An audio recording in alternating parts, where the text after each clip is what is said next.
Alright, a little post play commentary. And there's the disposition of the forces with the ball being in the Muslim player's court. Oh, like I said, Muslim player wins, just sitting there. So it's up to the Crusaders to launch their initiative. I don't see any point coming out of those walls. So I'm pretty sure the Crusader player just lay down another card and see what's up. Now the only thing for me is I only got one activation left, and unless they come out of their walls and attack me, I won't be able to use both of these into a battle. One of these are, let me see, I can't even do that, being that they're both have a command rating of 1, so that absolutely does not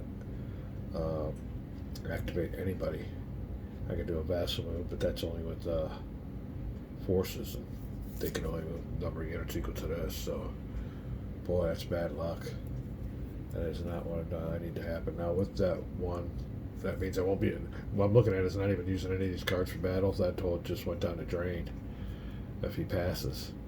I'll use one of these cards to get somebody activated there and bring them on in, but I still need at least a 2 card or 3 card to operate to get a vassal move for those Crusaders, so we'll see what's up. Maybe I might be able to activate Baldwin, it looks like, and maybe bring in a Crusader later before my turn's over. But in turn 1, not too much progress.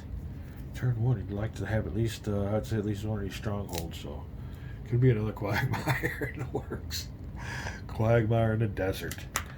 Get to know what the Crusaders were up against. We'll call this a video. Alright, we're back, and this part of the game is what the designers intended the game to be. And specifically, I'm talking about. Are we still here? Yeah, hold on. All these cavalry units. And as I showed you earlier on that attrition die roll for the Crusaders, that tactic that the Muslim player can employ. Well, I think it's mostly for the Muslim. I guess the Crusader army could employ it too, but mostly it's for cavalry units and armies made up mostly consisting of cavalry. And what the deal is here is shadowing. Now what the Muslim player is going to do is come out of these strongholds, and this is how the tactic is supposedly supposed to work. What I will do is take all my cavalry units out of each army that are mobile, and I'll block the Crusaders' route. The biggest and best cavalry will be right here. I got out the way my options. He can only move from here to here.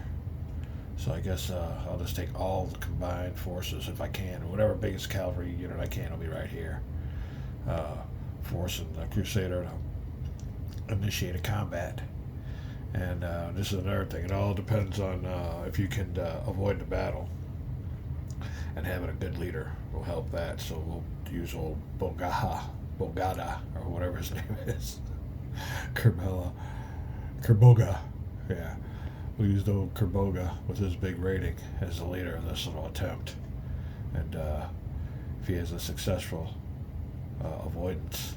And this is another thing. You want to shadow as soon as these guys move, because the shadowing will be over when his movement's done. But I'll avoid the battle, move over to here, and as he moves down, you can go with him. And as he moves, you shadow, stay 1 away, and on those attrition die rolls, it'll simulate your forces, having a hit and run tactics against them. Now, the only countermeasure to that is that as you move down,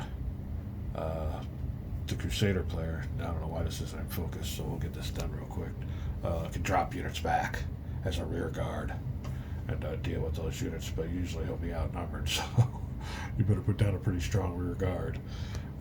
Tactics flying. It is still the Muslim player's turn, and I'll show you what that deployment will look like for the avoidance of battle and shadowing tactics. Be back. All right, another thing real quickly about card play is this solo game and everything. We all know that the Christian player don't have no cards to activate anybody. So the Muslim player will be looking over here at the Christian player doing this.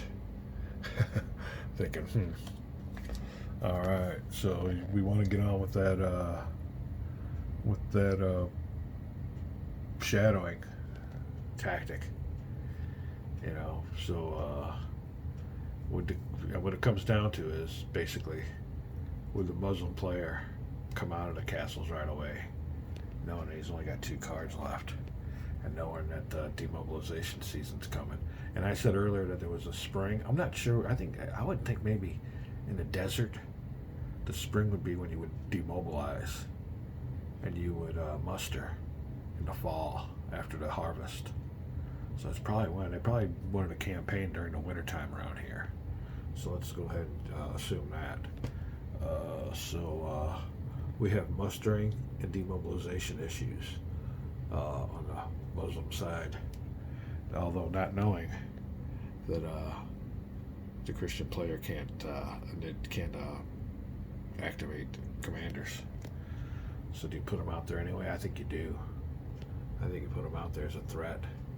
Get them in that castle, get some leaders there. You can always, one thing about demobilizing and mustering, like I said earlier, sometimes it's better to demobilize everybody and all your leaders, get them in their force pool when it comes time to mobilize in the spring or in the fall or winter, like we said. You could pretty well put them everywhere.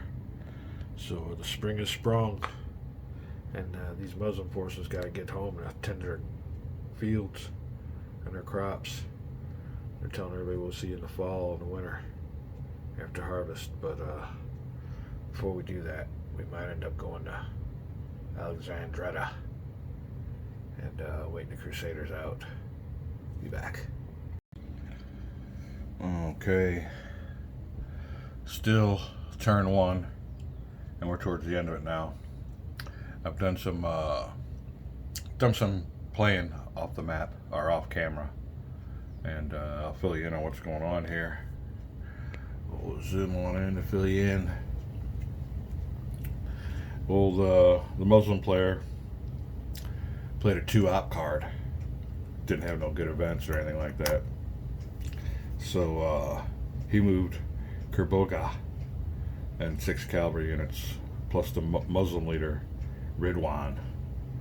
They moved just 1 space east to Gaston, where they're at right now. Now that must have been an old ancient town or something, because when you look to see what the modern name of that place is, I was kind of curious. There's no name, so that place is nothing but a bunch of ruins in the desert nowadays.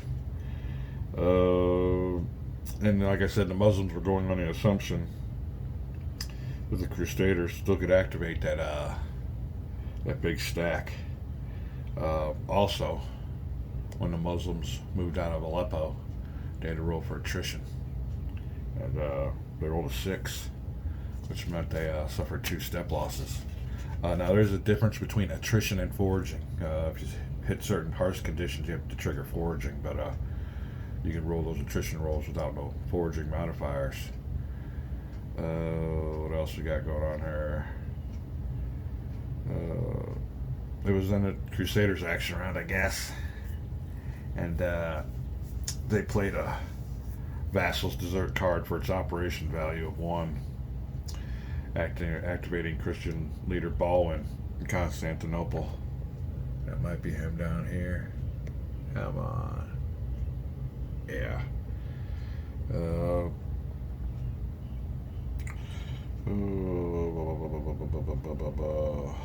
Baldwin moves to Iconium and checks for foraging attrition because he's coming back from Constantinople. those forging modifiers are only required once per round too. So once you hit forging, you don't have to do it again. You just if you hit anything else, if you move, finish your move or combat, you just have to go through regular attrition. Baldwin suffers no further attrition losses, I guess, coming from Constantinople. Then it was the Muslims, back to the Muslims action round. They played a 2-op card for its op value to activate Muslim leader Amir, plus another leader and 3 cavalry. Amir's command rating was a 4, so he was able to move all 3 of those cavalries and a leader. And he moved from Antioch to join the big forces there at Gaston. I believe next was the Christian player, and he played his another card, a 1-op card, for a 1-unit vassal move. So that little 1-op card I had, I used just to get one of those units out of Constantinople, move on their own. Moving a leader's Crusader unit from Constantinople to the Muslim player's surprise. Yeah, definitely. After that last op card, and I just used it to move one little unit there. They probably just realized by then if it was a real game that they moved out of Aleppo, out of Aleppo to Gaston for nothing, because that was the last card played in the Christian leader's hand. So he has no cards left, and there will be demobilization.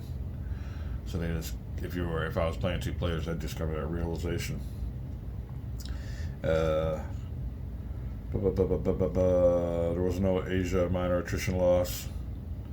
No attrition loss on the way to Mersan. So they pretty well came out unscathed, being a small group as they were. Okay, no more Christian player cards. Muslims, realization Christians couldn't move even if they wanted to. The season will be over. What do we got here? We do have a last card to be held by the Muslim players, a mercenaries card. 2 units to full strength. Dead pile, yeah, that's right. He ain't got a dead pile yet, so he'll probably just discard this card. It's only a 1-op card, so you'd have to play a leader with 1-op, but that's where we're at now. After that, it will be the springtime, I guess, and all the Muslims got to get going. Christians get to stick around though, so it's a bummer they can't move during the off season to take advantage, but I guess that's not the way it works. We will be back with some more play and get you up to date on this quick scenario. Only lasts 3 turns, and it's gonna get interesting. Be back. All right then. Muslim player discarded. This is possible actions, card play, to end the first turn. Next phase would be demobilization for the springtime. And in this scenario, and as they say in the rules, the Muslim player really is basically the only one that demobilizes. The Christian players don't really have to go all the way back, march all the way back home to tend their crops and stuff. So it says also they got people that they paid to tend their crops, and they're pretty much, in here for the long haul. Like I said, though, it's kind of weird how, I guess it was a gentleman's war back then, because if everybody, although I was going to say, if everybody bailed, if all the Muslims bailed, left the field, why not just take it over? But like I said, it would be spring going on summer, and a lot of these places are hospitable during campaigning season, much less when it's not during the summertime. So the Muslim players, the only one who demobilizes. Old Kerboga. Well, he opted to stay there in Gaston. Let's pull it out a little bit. Maybe we'll get a little bit stable. Now, when you do that, and you decide you can demobilize your generals, that's optional. But if you decide to stay where you're at, you can only stay with half of your command rating. His command rating was a 5 out of a 10, so he'll be staying with a leader and 4 Seljuk cavalry units. And that's when Zeus stays there. Why he stayed there, I don't want to lose ground, or there's certain restrictions to redeployment during the muster phase, and I just wanted him to stay there with that leader and pick up where they left off, really carry on with that attempt to shadow. But anyway, next comes the replacement phase. And again, in this scenario only, Muslim player is the only one who can replace his units. All factions rebuild units in their force pool. Note, demobilize with step losses still intact. Oh, that's another thing. Key thing to this game, when it comes to demobilize your units with the steps losses that they have, because the whole meaning, or the whole reason for the replacement phase is to use those replacement points, which at the maximum in this scenario is only 3 for the Seljuk player. Damascus and Aleppo factions only get 1 or 2, but it allows you to flip units over. You can see down here those infantry units on the very bottom. I had 3 of those that were flipped over to the half strength side, and went ahead and used his replacement, 3 replacement factors he gets for the Seljuks, and flip them over to their full strength side. Like I said, demobilize, and when you do demobilize with your step losses still intact, and it says you're supposed to rebuild with the replacement phase. So we are currently at the mustering phase, and it is the fall, so we're getting ready for round 2. I'm going to go ahead and place my units. Now there's certain restrictions, and I'll let you know what's going on here, but I'm going to go ahead and muster, and beginning with the Christian player. It says takes all of his units from his force pool. Well, Christian player doesn't have any dead yet, or a force pool, so I won't be pertaining to the Christian player. Like I said, here you go. This is placing units. I don't know if I can see that. I really shouldn't do it that way. I'm sorry, but yeah, you got your restrictions. So we will be back. All right, so we're back. But the only problem is with all these units, and it really ain't a big of a problem because these are only 1 or 2 counters each, and which will fit in most of the cities. But when you place replacements, or when you replace mustering units, when you're starting for a new campaigning season, no more than 4 units in any off-board box. Now, I wouldn't mind putting a bunch of Seljuks there in Mosul, the capital. Pardon me, hold on a second. But man, they got a long way to go. They got to do all this attrition rolls, foraging rolls, and all that stuff. Although I don't see any harsh terrain that would trigger foraging, but yeah, that's one of the bummers about demobilization and then mustering again. Now there's also a limit. I could put them in all these spaces with the Seljuk castles, but there's only 1 unit per castle.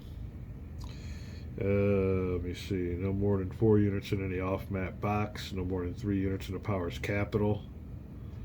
No more than 2 units in a walled city or provincial capital that is not their power's capital. So I guess there's only no more than 2 units in the whole Antioch. So what it boils down to is Muslim player might be a little bit dispersed. Might take a while to get that big old stack back, but I got enough forces here now to where if the Christian player feels froggy, I can go ahead and like I said, it all depends on the initial avoidance of battle. But if I could do that and get me a little bunch of shadowing going, it would be a nice little modifier on his attrition roll. And that's all it is. That's all shadowing is just modifying that attrition. Game of attrition. Alright, I'm going to figure out how to deploy these forces, and we'll be right back. right, then we are done, and I had to spread them out a little bit more than I kind of wanted to. But you had to do what you had to do, and they had to demobilize, and old Kerboga could only keep a certain amount there in Gaston, so we got them down here in Damascus. You can see by the size of them. Damascus, most of them are here in the capital up to their limit. Had to place a unit here. Had to place some Seljuks in their castle according to their limits of 1. But we do have a few units here in Antioch. A Seljuk cavalry here. And an Aleppo unit here. Now this Aleppo unit's a 0 strength. He's just, I don't even know if he's he's reduced strength, so he must have got better in the battle and not been able to rebuild, so he's not really good for much. But the force pool has been cleared, and I even put a couple of units, or a unit up here or so not good from the Muslim player's side, having all those units dispersed when I had all of them, when I had 2 nice stacks here, so an opening definitely for the Christian player to begin this campaigning season. Another thing, it's turn 2, and somebody's got to take this card. The only thing is, if the Muslim player takes it, he also gets to play the card and activate any leader. So it's a little bonus for the Muslim player if he gets the card. It comes down to we usually, as a Christian player, I take it, and it's got to be played during that second turn. It don't have to be played right away. It's kind of like Twilight Struggle. We got to hang on to it. And if you can't keep it till the last. I usually play it towards the last. It depends on if I need any of these options down here to be triggered. And most of the time it's not pro-Christian. So as we're at, the mustering phase is over. So we'll come down here. Now we'll deal out some strategy cards. 7 per. And that's where the rubber hits the road. Be right back. Hey, what do you know? The sun does come out. And did a whole bunch of yard work, got the garden all planted. Planted in seeds, it's still early. I don't think any of the places got plants out yet, but yeah, it is a nice quiet Sunday, and up from dawn till dusk yesterday getting all kinds of stuff done, so it's good to get the work done. Went to the old hardware store, bought a bunch of topsoil, flowers, and fertilized the lawn. A little bit windy out there today, though, so we will be inside. Time for some war games. Okay, we are back for turn 2 of this quick 3-turn scenario, and I'm going to see if I can't get this thing knocked out, because it be that time of year. I got the call Friday. We were starting back up. Well, they wanted me back in Friday, but took some time off, and we are starting things back up. So there will be 0 to no time for war game until the leaves start falling, or the snow starts falling again. But I want to knock this one out real quick. We are on the initiative phase. And you figure out who gets to move first. Now, for some reason in this game, you figure out who the strongest leader is, and he don't get to move first. It's the other guy. I don't know. So anyway, nothing's changed. The Crusaders will be the first ones to play their action round. So we will move the marker accordingly. And, see if there's any other markers. I guess not. On here, we're up to date. Game 2, or turn 2, and game ends on turn 3.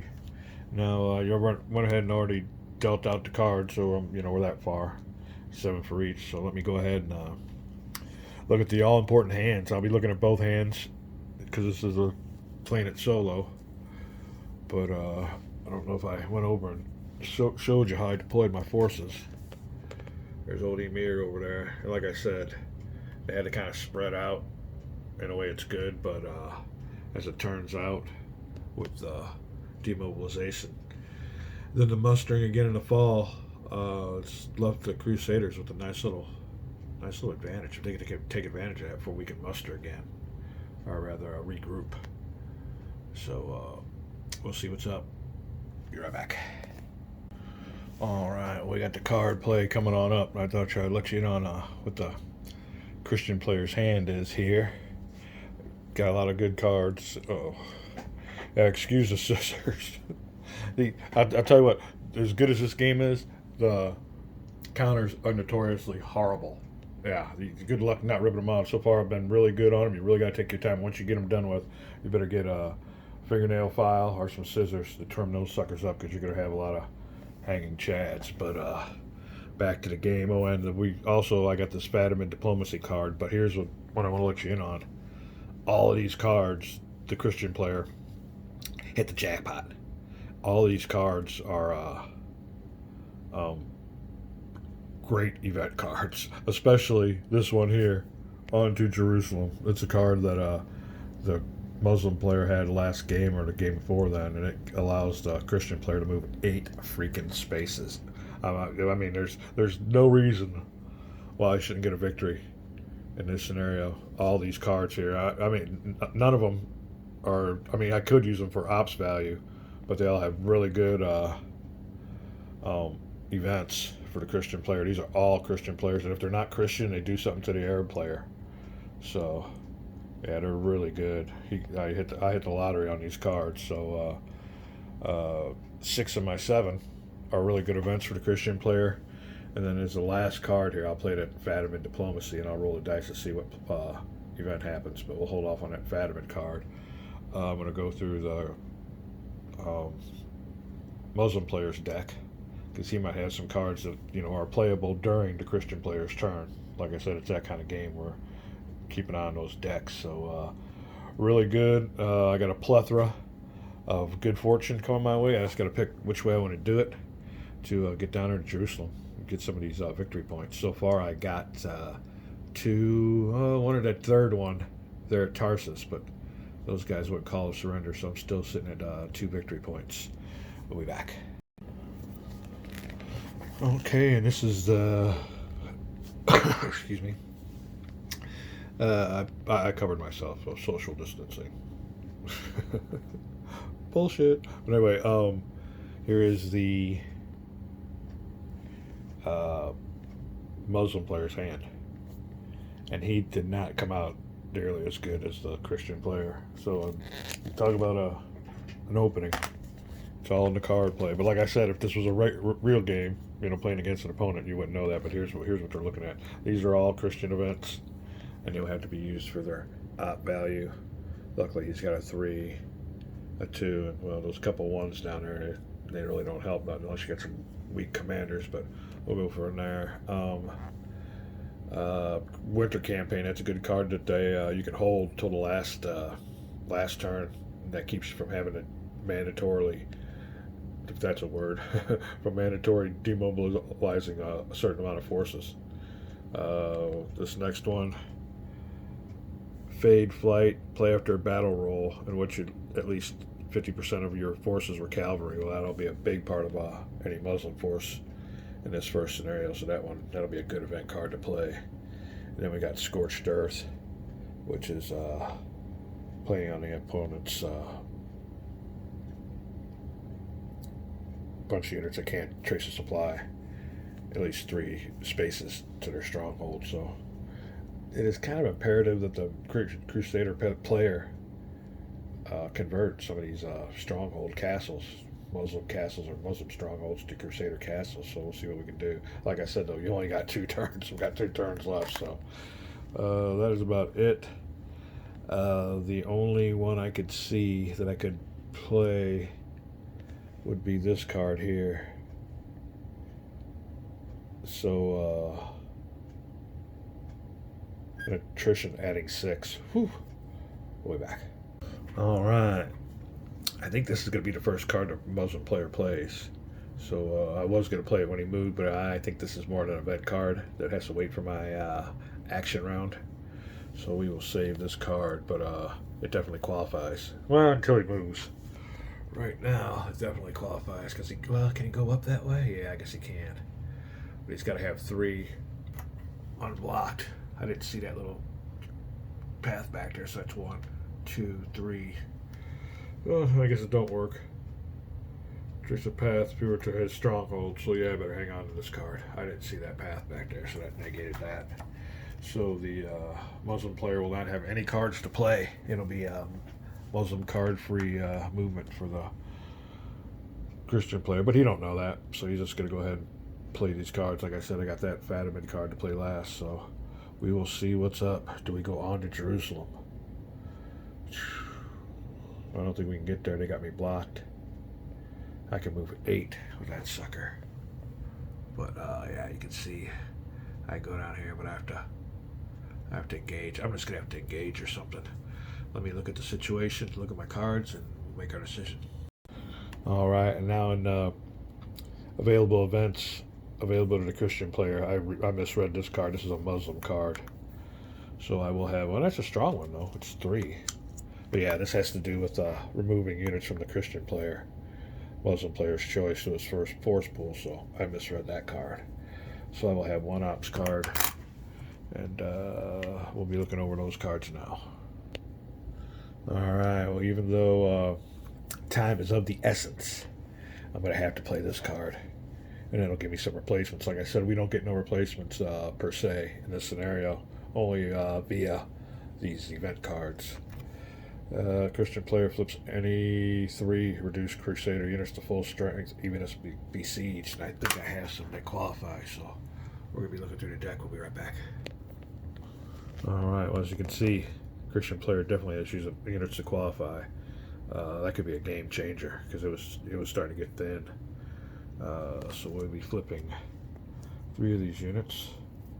1, 2, 3, and that is a big help, thanks to some Crusader fervor. So I guess that just represents replacements coming from Europe, and they got here just in a nick of time. Now we'll go on the discard pile, and it is now Muslim player's turn. Alright, like I said, the Christian player's only got or rather the Muslim player has only got op cards. He's got a couple event cards, well, 3 of them maybe, but they don't really come into effect. I need to activate 2 armies. I guess time is on my side as the Muslim player, so I'm in no hurry, but I want to get things back to where they were before last spring.